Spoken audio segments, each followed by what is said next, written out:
জামাতে ইসলামী হচ্ছে পলিটিক্যালি সবচেয়ে ইনডিসাইসিভ, এবং সাউথ এশিয়ান পলিটিক্যাল হিস্ট্রিতে যদি পলিটিক্যালি সবচেয়ে ইনডিসাইসিভ এবং রং পলিটিক্যাল মুভ যদি কোনো পলিটিক্যাল পার্টি নিয়ে থাকে ফ্রম দ্য ব্রিটিশ গভর্নমেন্ট, তাহলে সেটা হলো জামায়াতে ইসলামী।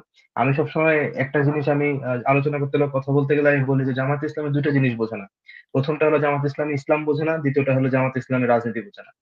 এখন জামাতে ইসলামের মানে দুঃখের বিষয় হলো south Asia political Islamic political party বলতে মানুষ জামাত ইসলামী বোঝে, কিন্তু আপনি দেখেন যে খোদ পাকিস্তানে জামাতে ইসলামী আজ পর্যন্ত তাদের একটা একটা মাইনর পর্যায়ের নেতাকে জিতিয়ে আনতে পারেনি, যেখানে পাকিস্তানে আবু আলা মওদুদী সাহেবের জন্ম।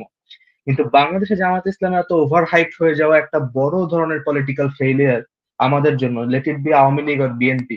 আমি এটা মনে করি যে জামাত ইসলামীকে লং টার্ম এগো অনেক আগেই নিষিদ্ধ করা উচিত ছিল।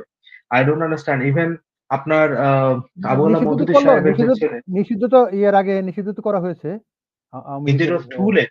ইট ওয়াজ টু লেট। যেই সময়, কোন সময় করা হলো, যখন আপনার জুলাই বিপ্লব শুরু হলো ওই সময় যখন তো করা হলো, তখন সমস্যাটা এটা যে হলো যে না, তখন তো এইটার আমরা পুরো ভাইকে একটা জিনিস বলি, ইন্টারভেনশন করি। জামাত ইসলাম 1972 সালে আমাদের যে সংবিধান হয়, ওই সংবিধানে কিন্তু জামাতকে নিষিদ্ধ করা হয়েছে, অর্থাৎ ধর্মভিত্তিক যে কোনো সংগঠন বাংলাদেশের রাজনীতিতে নিষিদ্ধ। পরবর্তীতে জিয়া রহমান সরকার যখন ক্ষমতায় আসে 1976 সালে এসে উনি ওই সংবিধানের ওই ধারাটাকে বদলায়ে তখন ধর্মভিত্তিক রাজনীতিকে আবার উজ্জীবিত করেন। অর্থাৎ যারা বাংলাদেশ স্বাধীন করেছিল তারা কিন্তু 1972 সালের মূল সংবিধানেই জামাতে ইসলামীকে রাজনৈতিক সংগঠন হিসেবে নিষিদ্ধ করেছিল। বাংলাদেশের জামাতে ইসলামী কিন্তু 1972 সাল থেকে 1976 সাল পর্যন্ত ছিল না। ধন্যবাদ, আপনি বলেন। নিষিদ্ধ করা হয়েছিল পার্টিকুলারলি জামাত ইসলামীকে না, ধর্মভিত্তিক রাজনৈতিক দলকে, যেটা জিয়াউর রহমান সাহেব এসে আবার করলেন। কিন্তু ধর্মভিত্তিক রাজনৈতিক দল পৃথিবীর প্রত্যেকটা দেশেই বলতে গেলে আছে, কারণ এইখান থেকে তো আপনার right wing political party, left wing political party এইভাবে জিনিসগুলোকে এমার্জ করে। তো ধর্মভিত্তিক পলিটিক্যাল পার্টি হতে পারে, যেমন আপনার ভারতে এখন ক্ষমতায় আছে বিজেপি, তারা কমপ্লিটলি শুধু ধর্মভিত্তিকই না, তারা right wing political force, Hindutva ফোর্সের। কিন্তু আমাদের এখানে যে প্রবলেমটা হলো যে জামাত ইসলামের পার্টিকুলার যে সমস্যাটা, যে তারা সরাসরি মুক্তিযুদ্ধের বিরোধিতা করেছিল এই সময়, এবং তারা সরাসরি বলেছে যে it is a separatist movement. তো আমি মনে করি যে ধর্মভিত্তিক রাজনৈতিক দল বাংলাদেশে থাকতে পারে, কিন্তু জামাত ইসলামকে যখন বাংলাদেশের মানুষের সামনে একটা এমন স্কোপ হিসেবে দেওয়া হলো যে এটাই তাদের ইসলামিক পলিটিক্যাল আইডেন্টিটি বিয়ার করবে, সেটারই রেজাল্ট আমরা আজকে পাচ্ছি। এবং এর কারণে যেটা হচ্ছে, আমি কেন বললাম যে তারা ইসলামকেও ধারণ করে না, আমি একটু আগে আপনাদের এখানে বলেছি যে রাসূল সাল্লাল্লাহু আলাইহি ওয়াসাল্লাম থেকে শুরু করে তারেক বিন জিয়াদ রাদিয়াল্লাহু তাআলা আনহু, বা আমাদের সাইফুল্লাহ আল্লাহ তরবারি যার উপাধি খালেদ বিন ওয়ালিদ রাদিয়াল্লাহু তাআলা আনহু, আপনি তাদের কারো ব্যাপারে পড়লে পাবেন না যে তারা কখনো তাদের পলিটিক্যাল অপোনেন্টের বাসায় আগুন দিয়েছে, তাদের কারোর সাথে ডিসরেসপেক্টফুল আচরণ করেছেন। ইসলামের যে ওয়ার এথিক্স, যে ওয়ার কন্ডাক্ট, এটা হচ্ছে ওয়ার্ল্ডের মধ্যে বেস্ট। আপনার জুলিয়াস সিজার, রোমান এম্পারার, তিনি সর্বপ্রথম যে ওয়ার কন্ডাক্টটাকে আনেন, এর থেকে অনেক অনেক উন্নত মানের ওয়ার কন্ডাক্ট নিয়ে এসেছে ইসলাম। সরাসরি জামাত ইসলাম আগুন দিয়েছে এমন তো কোনো প্রমাণ নেই। না, আমি বলছি আমি কেন বলছি আপনাকে বলছি। না, আমি দায়ী করছি না, আমি আপনাকে বলছি।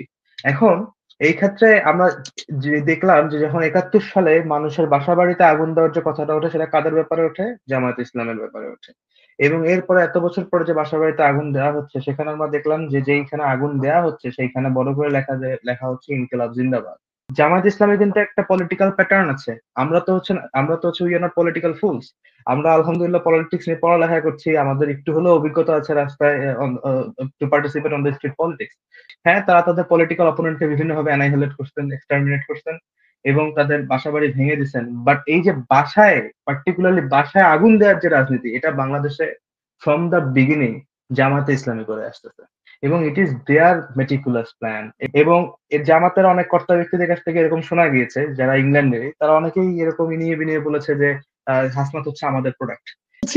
জামাতে ইসলামী এখন জানে, ওই আহমেদ ভাই যেটা বলেছে, জামাতে ইসলামী জানে তারা ক্ষমতা আসতে পারবে না, তাই তারা যেটা করছে যে আওয়ামী লীগের উপরে অপারেশন চালিয়ে আওয়ামী লীগের নেতা কর্মীদেরকে অপ্রেস করে তারা একটা দল করবে ওই ছাত্রদেরকে দিয়ে, ওই ছাত্রদেরকে সামনে থাকবে ছাত্ররা, পিছনে থাকবে তারা।